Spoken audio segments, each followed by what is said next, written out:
Hello students, welcome back to our YouTube channel Sarika Teacher. Today we are going to learn a new poem धरतीची आम्ही लेकरं from standard 4th.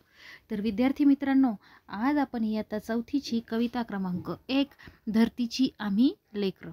Okay, ही कविता बघणार आहोत. Okay, so let's start. शेतावर जाऊया सांगा ती गाऊया राणीवनी गाती जशी रानपाखरं.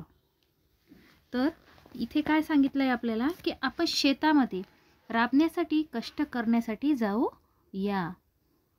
शेतामध्ये रानावनात जसे रान पक्षी गातात तसे आपणही सोबतीने गाऊ यात. सांगाती गाऊया म्हणजे आपण सोबतीने गाऊयात असे पहिल्या कडव्यात आपल्याला कवी सांगत आहेत. मेहनत जिमिनीवरी केली वरीसभरी आज आलं फळ त्याचं डुले शिवार. तर जिमिनीवरी म्हणजेच काय, जमिनीवर. वरीसभरी म्हणजेच वर्षभर. डुले म्हणजे काय, डोलणे. शिवार म्हणजे शेत. तर इथे आपल्याला कवी सांगत आहेत की वर्षभर आम्ही पिके पिकवण्यासाठी शेतामध्ये कष्ट केले. आपल्याला माहिती आहे शेतकरी जे असतात ते वर्षभर कष्ट करतात तेव्हा काय येतंय, शेत त्यांचं काय होतं, पिकून येतंय.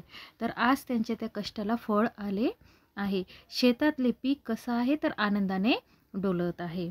त्याचं डुले शिवार म्हणजेच ते शेतामधलं जे पीक आहे ते छान आनंदाने डोलत आहे.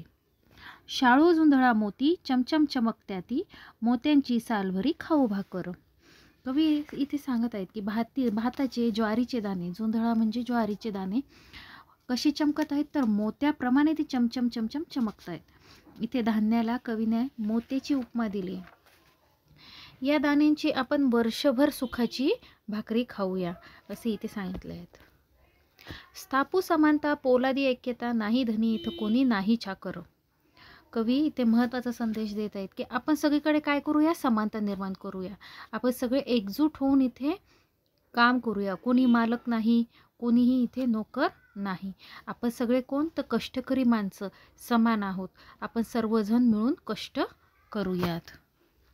धरतीची आम्ही लेकरं भाग्यवान. धरतीची आम्ही लेकरं भाग्यवान म्हणजेच काय तर नशीबवान. या धरतीची आम्ही लेकरं आहोत हे आमचं काय आहे, भाग्य आहे, हे आमचं नशीब आहे. ओके, तर या मातीची आम्ही भाग्यवान लेकरं आहोत.